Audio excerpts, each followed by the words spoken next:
Hi friends, అందరికీ నమస్కారం. Welcome to my YouTube channel Pulakurthi అబ్బాయి వ్లాగ్స్. నేను మీ శంకర్ చెంపుల. ఫ్రెండ్స్, శ్రీశైలం పాదయాత్రకు వెళ్ళే వాళ్ళు ఎలా వెళ్ళాలి, ఎక్కడి నుంచి వెళ్ళాలి, కొండ ప్రాంతంలో ఎక్కడ ఏం దొరుకుతుంది, ఏ దేవస్థానం ఉంటుంది అనేది ఈ వీడియోలో పూర్తిగా వివరిస్తాను. చూడండి, పూర్తి వరకు చూడండి, మీకు అర్థమవుతుంది. శ్రీశైలంకి వెళ్ళే వాళ్ళు, ఎవరన్నా పాదయాత్రకు వెళ్ళే వాళ్ళకు ఈ వీడియో ఉపయోగపడుతుంది అన్నమాట. ముందుగా నేను మా ఇంట్లో దేవస్థానం, దేవుని గుడిలో మా ఇంటి దేవత అయిన శుంకల పరమేశ్వరదేవి మరియు మల్లికార్జున స్వామి మరియు ఆంజనేయ స్వామి, మా ఇంట్లో ఉండే దేవిమూర్తులకు మొక్కుకొని బయలుదేరాను. నాకు మంచిగా జరగాలని, నాకు ఏ అడ్డంకులు జరగకూడదని, వచ్చే భక్తులకు కూడా మంచిగా జరగాలని మొక్కుకున్నాను అన్నమాట. ఓకే అండి, ఇంకా మనం బయలుదేరదాము. ముందుగా చాలామంది వెంకటాపురం నుంచి బయలుదేరతారండి. నేను కూడా వెంకటాపురం నుంచే బయలుదేరాను. కర్నూలు నుంచి వెంకటాపురంకు స్పెషల్ బస్సులు పెడతారు. ఇది వచ్చేసి శివరాత్రికి 15 రోజుల ముందర నుంచి వెంకటాపురంకు ప్రతి డిపో నుంచి బస్సులు తిరుగుతాయి, వెంకటాపురం స్పెషల్ బస్సులు అని చెప్పేసి. అలా నేను రాత్రి బయలుదేరాము. ఆత్మకూరుకు దిగాము. మేము వెళ్ళినప్పుడు నాకు టైం 11 అయిందండి. కర్నూలు నుంచి వెంకటాపురంకు 120 రూపాయలు 150 రూపాయలు ఉంటుంది టికెట్ స్పెషల్ బస్సులకు. అక్కడ నుంచి ఆటోలకు 20 రూపాయలు 30 రూపాయలు ఉంటుంది. ఆ ఆత్మకూరు నుంచి వెంకటాపురంలో దిగంగానే కొత్తగా వచ్చే వాళ్ళకైతే నేను చెప్పే ఉద్దేశం, ఇంటి దగ్గర నుంచే బ్యాటరీలు కానీ తెచ్చుకోండి. ఇంకొకటి లేదు, అక్కడ మర్చిపోయామంటే ఇక్కడ దొరుకుతాయండి. వెంకటాపురం దగ్గర బ్యాటరీలు తీసుకోవచ్చు. 20 రూపాయల నుంచి 50 రూపాయలు బట్టి ఉంటాయి అన్నమాట. శ్రీశైలంకు కొత్తగా వచ్చే వాళ్ళు ఎవరైనా ఉంటే కానీ నేను కొన్ని చెప్తాను, దాన్ని ఫాలో అవుతూ రండి. ఎలాగంటే, కొత్తగా వచ్చేవాళ్ళు ఎవరైనా ఎక్కువ లగేజ్ కాకుండా తక్కువ లగేజ్ పెట్టుకోండి. ముఖ్యంగా వాటర్ బాటిల్, తినడానికి ఫుడ్ అంటే డ్రై ఐటమ్స్ తీసుకోండి. అడవిలో అన్నదానం జరుగుతూ ఉంటుంది, మధ్య మధ్యలో ఇబ్బంది ఉండదు. పెద్ద చెరువు నుంచి భీమకొల్లుకి వెళ్ళే దారిలో అక్కడ ఇబ్బంది పడతాము. తెచ్చిన ఫుడ్ తొందరగా తినకుండా యూజ్ చేసుకోవాలి. ముఖ్యంగా వాటర్ బాటిల్ చాలా ఇంపార్టెంట్ అండి. ఇక వెంకటాపురం నుంచి బయలుదేరదాము. ముందుగా ఇక్కడ శివాలయం ఉంటుంది, శివాలయంలో మొక్కుకొని ఇక్కడ నుంచి బయలుదేరదాము. ఇక ఇక్కడ మేము బయలుదేరుతున్నాము. మేము రాత్రి 11:30కు బయలుదేరాము. నిదానంగా చాలా నెమ్మదిగా వెళ్ళామన్నమాట. మేము తినడానికి అక్కడ ఉండే తినుబండారాలు చిన్నవి అన్నమాట తిని, ఇంకా ముంగడికి వెళ్తే వెంకటేశ్వర స్వామి గుడి ఉంటుంది. అక్కడ దేవస్థానంలో మొక్కుకొని, అక్కడ శివాలయంలో మొక్కుకొని, ఇంకా అడవి మార్గంలో పాదయాత్రకు బయలుదేరాము. మనకు వెంకటాపురం నుంచి పెద్ద చెరువుకు ఆల్మోస్ట్ 30 నుంచి 35 కిలోమీటర్లు ఉంటుందండి. ఈ జర్నీ పిల్లలు కానీ పెద్దవాళ్ళు వచ్చేవాళ్ళు ఎవరైనా ఉంటే పగులు చేసుకుంటే జర్నీ బాగుంటుంది అనేది నా ఉద్దేశం. ఎందుకంటే మళ్ళీ అక్కడ బస చేసి నిద్రపోయి ఎర్లీ మార్నింగ్ బయలుదేరినామంటే శ్రీశైలంకు ఉదయం మధ్యాహ్నం నడిచే వాళ్ళని బట్టి ఉంటుందన్నమాట. సాయంత్రం లోపల శ్రీశైలంకి వెళ్ళొచ్చు అన్నమాట. ఆ ఉద్దేశంతో చెప్తున్నా. మేము ఎక్కువగా రాత్రి ప్రయాణమే చేశాము. అది కూడా చాలా నిదానంగా 2 రోజులు వచ్చామన్నమాట. ప్రతి సంవత్సరం నేను సాయంత్రం బయలుదేరితే మరుసటి రోజు ఉదయం 10కెళ్ళే పైన ఉండేవాడిని శ్రీశైలంలో. అలా కాకుండా నాతో పాటు మా అనిల్ కూడా వచ్చాడనమాట ఈ సంవత్సరం. అనిల్కి చూపించుకుంటూ మేము నడిచేది గంట, పడుకునేది 2 గంటలు అనమాట. అలా వెళ్ళాము మేము. మా జర్నీ అలా సాగించామన్నమాట. మీకు మధ్యలో ఏమేమి వస్తాయి అనేది అన్నీ వివరిస్తాను. ముందుగా మనకు అడవి మార్గంలో 1 కిలోమీటర్ పొలాలలో వెళ్ళాలి. పొలాల్లో వెళ్ళిన తర్వాత ఇంకా అడవి మార్గం స్టార్ట్ అయ్యే ముందర ఇక్కడ కర్ణాటక భక్తులు తమ జర్నీ బాగా జరగాలని పూజ చేసుకుంటున్నారు. నేను కూడా మొక్కామన్నమాట. ఇది రాత్రి 11 గంటలప్పుడు దట్టమైన గాలిలో కూడా హారతిస్తున్నాడు. అయినా వెలుగుతుంది చూడండి. దేవుడున్నాడు అన్నదానికి ఇది ఒక నిదర్శనం అన్నమాట. అక్కడ మొక్కుకొని అడవి మార్గంలో బయలుదేరాము. ముందర అక్కడ అడవి మార్గంలో అటవీ శాఖ వాళ్ళు ప్లాస్టిక్ వస్తువులను మరియు ధూమపానమును చెక్ చేస్తారనమాట. మేము వెళ్ళేటప్పుడు 12 అయింది. అక్కడ వాళ్ళు పడుకునేసారనమాట. మేము చక్కగా వెళ్ళిపోయాము. ఇంకా ఎవరైనా వచ్చే వాళ్ళు ఉంటే బీడీలు సిగరెట్లు అలాంటివి తీసుకురాకుండా, ఎందుకంటే మనం చేసే చిన్న తప్పుకు అడవి అంటుకుంటుందని చెప్పేసి చెప్తున్నా అనమాట. అక్కడ నుంచి ముందరికి ఆంజనేయ స్వామి గుడి దగ్గరికి వెళ్ళే ముందర మేము కాస్త టిఫిన్ చేసాము. టైం వచ్చేసి ఆ టైంలో మేము 12:30 అయింది. అయినా మాకు ఉప్మా చట్నీ తిన్నామన్నమాట. 12:30 అప్పుడు కూడా వేడి వేడి ఉప్మా చేసి పెట్టారు అక్కడ. మేము కాస్త తినేది బయలుదేరామన్నమాట ప్రతి చోట. ఇక్కడ ముందర మనకు ఆంజనేయ స్వామి గుడి వస్తుంది. దీన్ని బైర్లూటి అంటారు. ఆంజనేయ స్వామి గుడికి వెళ్ళి మొక్కుకొని మళ్ళీ ఇక్కడ నుంచి మనము ముందరికి సాగాలి. వెంకటాపురం నుంచి ఈ ఆంజనేయ స్వామి గుడికి రావడానికి దాదాపుగా 1 నుంచి 1:30 2 గంటలు నడకదారి పడుతుందన్నమాట.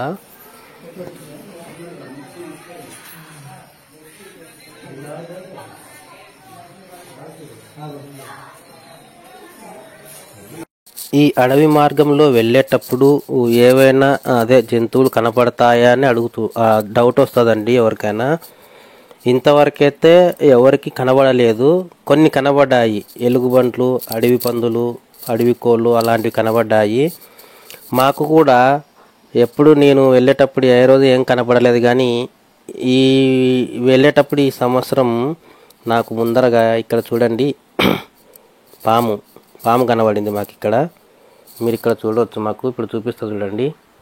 స్వాములు కాళ్ళ చెప్పులు లేకుండా అంతా చాలా భక్తులు వెళ్తూ ఉంటారు. కానీ ఇది చిన్న నాగం పాము అండి, చూడొచ్చు ఇక్కడ మీరు విజువల్లో.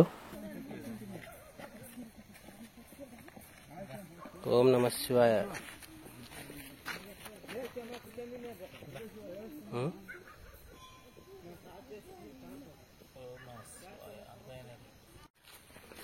దేవుడు ఉన్నాడన్న దానికి నిదర్శనం ఉండే లేదండి. ఇంత అర్ధరాత్రిలో అంత పాము పోతున్నా కొత్త కాలువలు సాములకు కనబడింది. సాములు అంటేనే జరగండి అని చెప్పేసి అలర్ట్ చేసినారంతా. పాము పోతుంది అని హానికారం చేయకండి. కనబడడం కూడా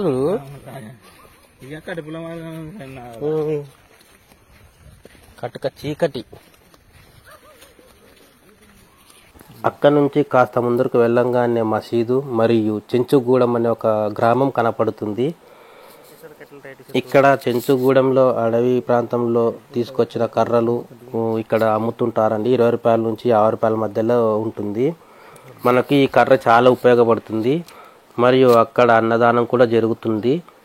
భక్తులకు పిలిచి మరీ అన్నం తిని పంపిస్తారనమాట. అంత బాగుంటుంది అన్నం.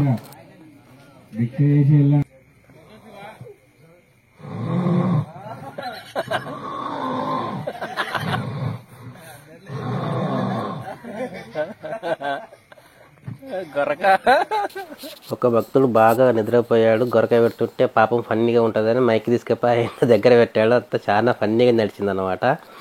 ఇక అది వదిలేసుకుంటే ఇంకా మనం అక్కడి నుంచి ముందరికి దారి వెళ్తే మనకు నెక్స్ట్ వచ్చేది నాగలూటి వీరభద్రస్వామి గుడి ఉంటుందన్నమాట. అక్కడికి నుంచి ఆంజనేయ స్వామి గుడి నుంచి నాగలూటికి రావడానికి 4 కిలోమీటర్లు ఉంటుందండి ఆల్మోస్ట్. చూడొచ్చు. ఇక్కడ కూడా మనకు అన్నదానం ఉంటుంది 24 గంటలు. మరియు ఇంకా వాటర్ సౌకర్యం కూడా ఉంటుందన్నమాట. మనకి ఇక్కడ నుంచి ఇంకా కొండ మార్గం మొదలవుతుంది. మీరు చూడొచ్చు ఇక్కడ వీడియోలో. ఇది గోపురం అన్నమాట. ఇక్కడ దేవస్థానంలో ఉండే వీరభద్రస్వామి ఇక్కడ మొక్కుకొని ఇంకా తర్వాత ఇక్కడ అంతా ఆలయాలు ఉంటాయి. పాతబడ్డ ఆలయం అన్నమాట. మనకు ఇది అడవిలో ఉంటుంది నాగులూటి. ఇక్కడ నుంచి మనకు అంతా ఇంకా కొండలో ఎక్కి దిగాల్సి వస్తుంది అనమాట. ఇక్కడ నుంచి కొండ మార్గం మనకు. ఇక్కడ భక్తులు టెంకాయలు కొట్టి ఇక్కడ నుంచి తర్వాత మెట్ల మార్గంలో మరొక టెంకాయ కొట్టి బయలుదేరుతారనమాట. ఇక్కడ మనకు అలసిపోయిన వాళ్ళు కాస్త సేరదీరి తర్వాత బయలుదేరితే బాగుంటుందన్నమాట. ఇక్కడ చూడొచ్చు దేవాలయం. తర్వాత కొంచెం ముందరికి వెళ్తే మనకి ఇక్కడ అన్నదానం కూడా ఉంటుంది. మేము ఇంకా ఆ రోజు ఇక్కడికే నడిచాము. ఇంకా ఇక్కడి నుంచి మేము ఉదయం మార్నింగ్ వెళ్ళిపోయామన్నమాట. 6 గంటలకు బయలుదేరాము. మేము ఇక్కడికే ఫుల్ అలసిపోయాము. మేము డ్యూటీ చేసుకొని వచ్చి మరియు ఆ రోజు రాత్రి బయలుదేరాం అనమాట. సేద తీర్చుకోవాలనా? పద ఆడ ముందరికెళ్ళి ఆడ ముందర మైక్లో ఉంటే పదం.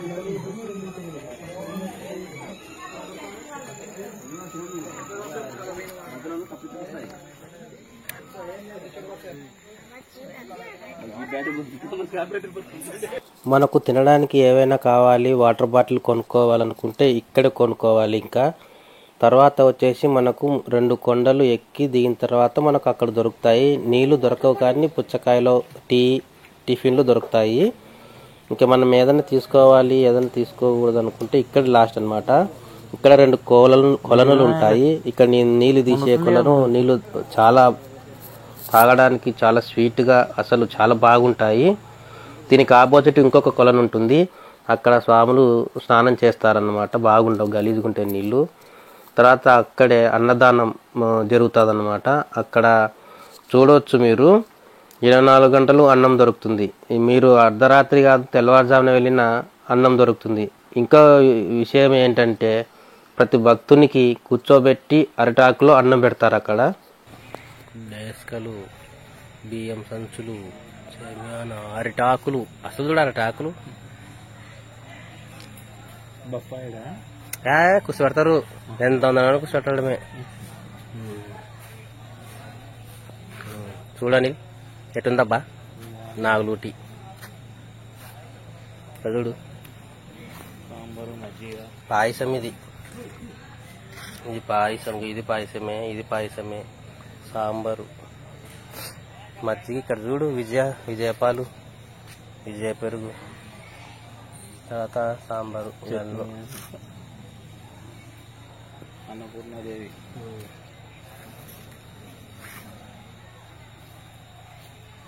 ఫ్రెండ్స్, మనకు ఇంకా ఇక్కడి నుంచి మనకంతా అడవి కొండ మార్గమే ఉంటుంది. ఇక్కడ మెట్ల మార్గంలో టెంకాయ కొట్టుకొని బయలుదేరాలి. ఇంకా నాకు పాదయాత్రగా బయలుదేరినప్పుడు అన్నంని కడుపు నిండగా తినకూడదండి. తింటే నడవలేమని చెప్పేసి కాస్త కొంచెం తినాలి. మనకు నాగలూటి వరకు అన్నదానం జరుగుతూ ఉంటుంది. అక్కడక్కడ 4 చోట్లేమో జరుగుతూ ఉంటుంది. ఇబ్బంది ఉండదు మనకు. ఇక్కడ నుంచి పెద్ద చెరువుకు వెళ్ళే వరకు మనకు ఇంకా అన్నదానం అనేది ఉండదు.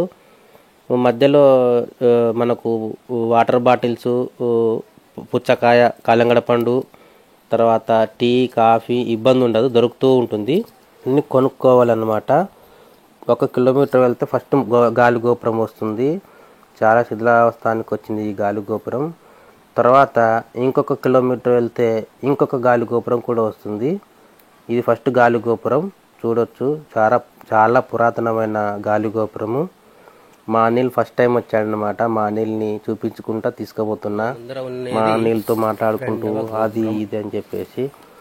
ఇక్కడ చూస్తున్నది 2వ గాలి గోపురము. ఇది కూడా చాలా వరకు పడిపోయింది గాలి గోపురం. చూడొచ్చు, శిథిలావస్థకు వచ్చింది. చాలా పాత గాలి గోపురం కదా, అప్పట్లో ఎలా కట్టారో ఏమో. నాకు ప్రతి సంవత్సరం అదే గుర్తుకొస్తుంది. నేను కొండను ఎక్కడానికి అలసిపోతుంటే అప్పట్లో ఇంత పెద్ద రాళ్ళని ఎట్లా తీసుకొచ్చింటారో ఏమో అని చెప్పి డౌట్ వస్తుంది అనమాట నాకు. ఎలా తీసుకొస్తారో మనకి ఎవరికైనా తెలిసింటే చెప్పండి మరి. తర్వాత మనకు ఇంకా ఇక్కడ నుంచి దారి చిన్న కొండలు ఎక్కి ఉంటుంది అనమాట. సాపుగా నడుస్తుంది, ఇబ్బంది ఉండదు. ఇంకా ఇక్కడి నుంచి మనకు నా పెద్ద చెరువు వచ్చేసి 11 కిలోమీటర్లు ఉంటుంది. ఇక్కడ నుంచి ఇంకా రోడ్డు సాగదన్నమాట. మనకు బాగా వెళ్తూ ఉండాలి అంతే. ఇంకా మనం ఇప్పుడు నల్లమల అడవి మధ్యలో వెళ్తున్నాము.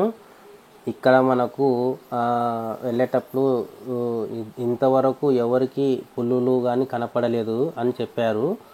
కానీ ఎలుగుబంట్లు, తర్వాత అడిపందులు అలాంటివి అయితే కనపడ్డాయని చాలామంది చెప్పారు వెళ్ళేటప్పుడు. మరి ఎవరికి ఏమి హాని కలగకుండా, ముఖ్యంగా మనం వెళ్ళేది వాళ్ళ ప్లేస్లో, అంటే జంతువులు సంచరించే ప్లేస్లో మనం వెళ్తున్నాం కాబట్టి మన ధ్యాసలో మనం పోతూ ఉండాలి. వాళ్ళని డిస్టర్బ్ చేయకూడదు. ఎందుకంటే మనం వెళ్ళేది వాళ్ళ ప్లేస్లో కదా. ఇక్కడ చూడొచ్చు, నా సబ్స్క్రైబర్స్ గుర్తుపట్టి నన్ను పలకరించారనమాట. తర్వాత మనకు ఇలా ఉంటుందన్నమాట. కొండలు ఎక్కి దిగడం, సాపుగా రోడ్డు చూపిస్తున్నా కదా దారి, అటు ఉంటుందన్నమాట.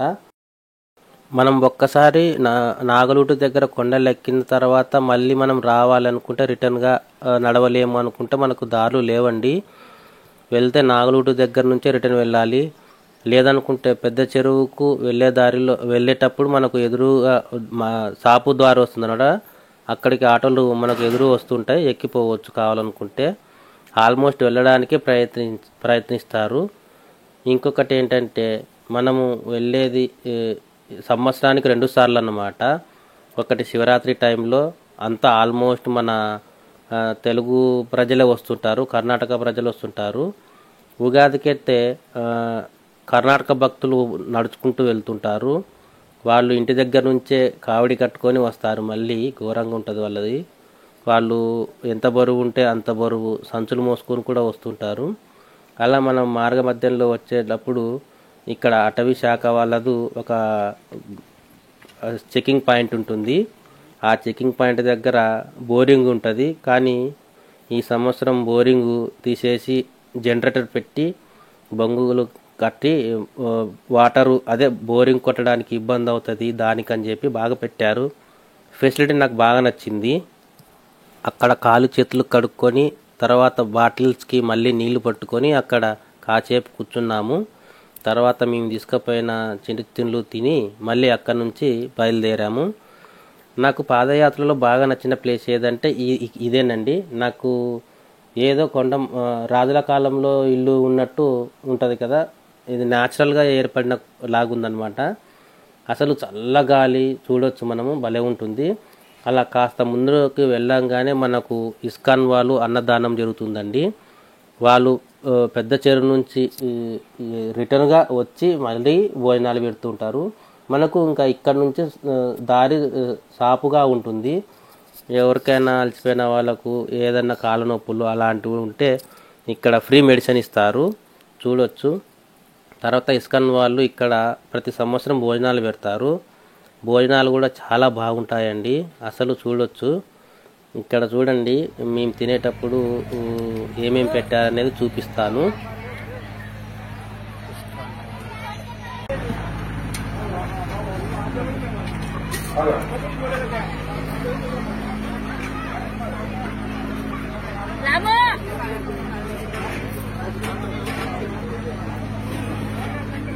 Gimana macam Muhammad sih?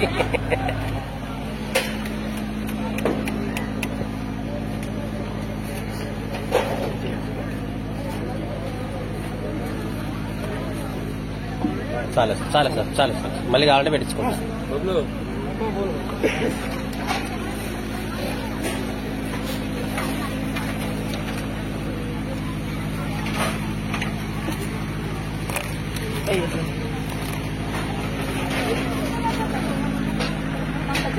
ISKCON వారి అన్నదానం చూడండి, కేసరి, పొంగలి, చట్నీ, పాపడాలు. తర్వాత వైట్ రైస్, పెరుగన్నం కూడా పెట్టారు, చూడొచ్చు. గడ్డ పెరుగు అసలు మన ఇంట్లో కూడా ఉండదు, అట్లా ఉందన్నమాట గడ్డ పెరుగు. నాకు బాగా నచ్చింది. తర్వాత ఇంకా పెద్ద చెరువుకు అక్కడ నుంచి బయలుదేరాము. మధ్య మధ్యలో ఇలా ఐస్ క్రీమ్స్, పుచ్చకాయలు తినుకుంటా మా అనిల్కి వివరించుకుంటా పోతున్నా అనమాట. ఇంకా పెద్ద చెరువు దగ్గరకు వచ్చాము.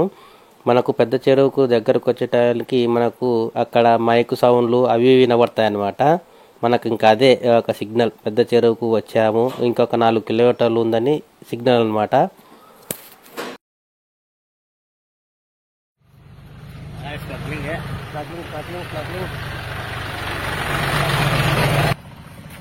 పాపం జనాలు కాళ్ళ నొప్పులు తట్టుకోలేక ఆట మాట్లాడుకొని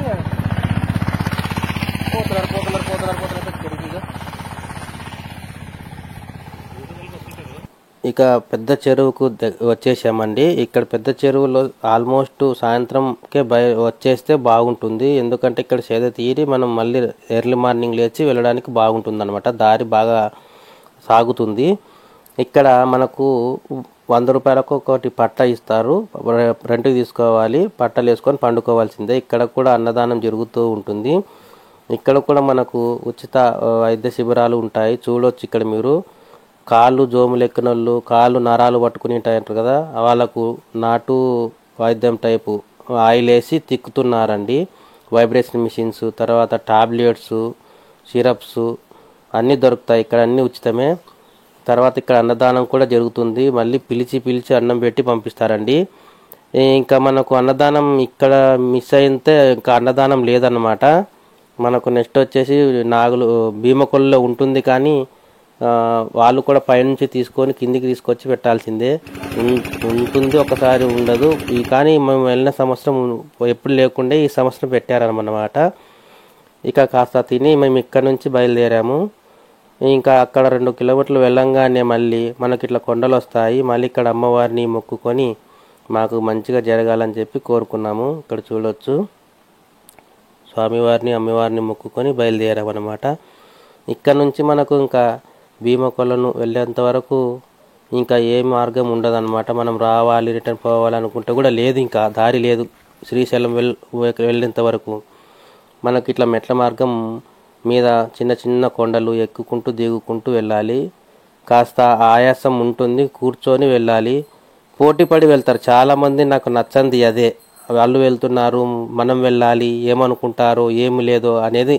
విజయో నీళ్ళు తాతవా విజయో భారీ దీపం ఇలా సెట్ ఉంటుంది కదా ఇది.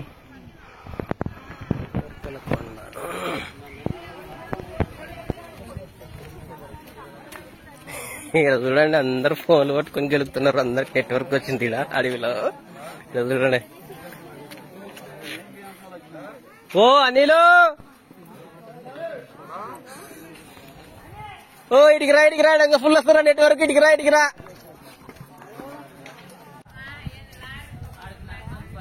నెట్వర్క్ లో కొండ ఇది, వర్క్ లో కొండ కాదు, ఇప్పటి నుంచి నెట్వర్క్ లో కొండ. ఇడికి రాగానే నెట్వర్క్ వస్తుంది అందరికి. జనాలు ఎట్లా మాట్లాడుతున్నారు ఫోన్లలో. ఇందాక మనం చూసింది కోరికల కొండ అండి. ఇక్కడ పెళ్ళైన కొత్త జంట లేదా పిల్లలు కాని వాళ్ళు తొట్లు కడుతుంటారు ఈ కొండ పైన, ఈ కొండ దగ్గర. అందుకనే ఈ కొండకు కోరికల కొండ అని పేరు పెట్టారనమాట. ఇక్కడ ఇల్లు లేని వాళ్ళు ఇల్లు కట్టడము అంటే రాయి మీద రాయి పెట్టి అట్లా కడతారనమాట. ఇక్కడ చూస్తున్నారు కదా ఈ అవ్వ 25 సంవత్సరాల నుంచి నడుచుకుంటూ వస్తుందంట. అడిగాను నేను, అవ్వకి ఎంత ఒప్పుకునే మనం ఆలోచించుకోవడం మనమే. మనకు కరెక్ట్గా కోరికల కొండ దగ్గర నెట్వర్క్ వస్తుందన్నమాట. అందుకే ఇందాక నేను మా అనిల్ని జోక్ చేశాను అనమాట, ఫన్నీ చేశాను అంతే. మనకు నాగులుడి దగ్గర నెట్వర్క్ పోతుంది, తర్వాత మనకు కోరికల కొండ దగ్గర వస్తుంది అన్నమాట. అక్కడ కూడా ఒక 2 కిలోమీటర్ల దాకా వస్తుంది అంతే నెట్వర్క్ వస్తే. అక్కడ చాలామంది మాట్లాడుతూ ఉంటారు అన్నమాట. అంటే మిస్ అయిన వాళ్ళు మేము అక్కడ వస్తున్నాం ఇక్కడ వస్తున్నాం అని ఆల్మోస్ట్ అందరూ అదే మాట్లాడుతుంటారు. లేదంటే ఇంటి దగ్గర నుంచి ఫోన్లు వచ్చి ఉంటాయి కదా, ఎక్కడ పోతున్నావు ఏంది అంటే చెప్పడానికి అన్నట్టు, ధైర్యం అన్నట్టు అది. తర్వాత ఇక్కడ కూడా ఇది కోరికల కొండ చూడొచ్చు మనం. ఇందాక చెప్పాను కదా, చూడొచ్చండి మీరు. అక్కడ నుంచి ఇక్కడ దాకా అంతా ఇలాగా ఉంటుందన్నమాట. ఇల్లు కట్టేవాళ్ళు, తర్వాత అదే పిల్లలు కాని వాళ్ళు ఇలా తొట్లు కడుతుంటారన్నమాట. ఇక్కడ నుంచి మనకు ఫుడ్ దొరుకుతుంది. ఇంకా అంటే ఉగ్గాని బజ్జీ, దోశలు, నిమ్మకాయ రసం తాగే వాళ్ళకు సోడా దొరుకుతుందన్నమాట. అన్నీ దొరుకుతాయి, కానీ కొనుక్కొని తినాలన్నమాట. ఎక్కువ తినకుండా తక్కువ తింటే బాగుంటుంది అన్నమాట. ఎందుకంటే మనకు ఇంకా ఉండేదల్లా ఇప్పటి నుంచే. భీమకొలను దిగిన తర్వాత అంతా వచ్చేది ఒక ఎత్తు, ఇక్కడ నుంచి పోయేది ఒక ఎత్తు అన్నట్టు ఉంటుంది మనకు. చూడొచ్చు, ఇక్కడ నుంచి నీళ్ళు దొరకకపోతే బాటిల్ నీళ్ళు 20 నుంచి 40 దాకా చేశారనమాట. తర్వాత ఇక్కడ చూడొచ్చు, ఇదే కత్తుల కొండ అంటారు. ఒకప్పుడు చాలా షార్ప్గా ఉండేవి, నేను కూడా చూసా. కానీ ఇవి నడిచి ఏమైనాయంటే షార్ప్ తగ్గిపోయినాయి అనమాట. ఇంకా తర్వాత అంత దారి ఇట్లనే ఉంటుంది మనకు. భీమకొలను దగ్గర వరకు దారి ఇలాగనే ఉంటుంది, రాళ్ళపైన నడచాలి. మనకు ఎట్లుంటుందంటే నడిచి కాళ్ళు బాడీ వేడెక్కింటుంది అనమాట. చూడొచ్చు, మనకు ఇక్కడికి భీమకొలనికి ఇంకొక 2 కిలోమీటర్ దూరంలో ఉన్నాము.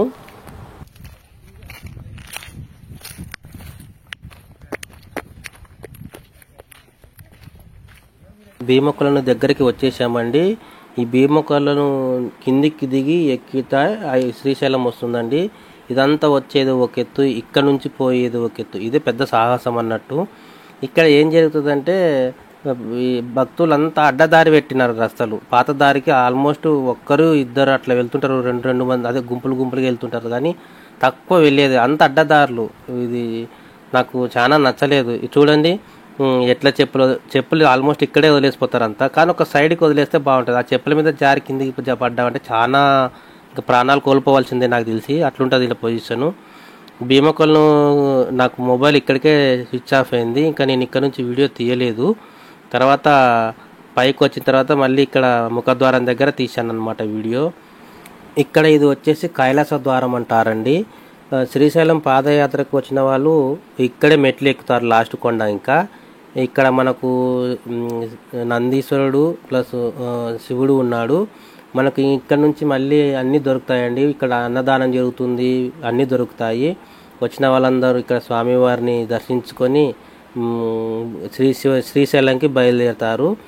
ఇక్కడ నుంచి శ్రీశైలంకు అదే పాలధార పంచదార ఇక్కడ దారి ఉంటుందండి. మనం మైన్ రోడ్కి వెళ్ళాలి. ఆ మైన్ రోడ్కి ఒక 3.5 కిలోమీటర్లు ఉంటుంది. మళ్ళీ అక్కడి నుంచి మనకు తారోడు మీద వెళ్తాము. ఇక్కడికి వచ్చేసిన తర్వాత హటకేశ్వరం, తర్వాత పాలధార పంచదార ఇవల్ల ఉంటాయండి, చూసుకోవచ్చు. ఇవి కూడా చూడదగ్గ ప్రదేశాలు. ఇక్కడ దర్శనం అయిపోయిన తర్వాత తారోడు మీద వెళ్తాము. ఒక సైడ్కి వెళ్ళాలండి. ఇక్కడ నుంచి బస్సులు అన్నీ శ్రీశైలంకి వచ్చేటివన్నీ హెవీగా తిరుగుతుంటాయి. తర్వాత మనకు సాక్షి గణపతి వస్తుంది. సాక్షి గణపతిని దర్శించుకొని తర్వాత శ్రీశైలంలోకి ఇక్కడ ఎంటర్ అవుతామండి మనమంతా. ఇది అంతా పోయిన సంవత్సరం వీడియోనండి. ఈ సంవత్సరం మళ్ళీ నీట్గా తీసి పెడతాను. మా వీడియో నచ్చినట్టయితే లైక్ చేయండి, షేర్ చేయండి, సబ్స్క్రైబ్ చేసుకోండి. మా వీడియో ఎలా ఉందో కామెంట్ చేయండి. ఓం నమః శివాయ. అందరికీ మహాశివరాత్రి శుభాకాంక్షలు.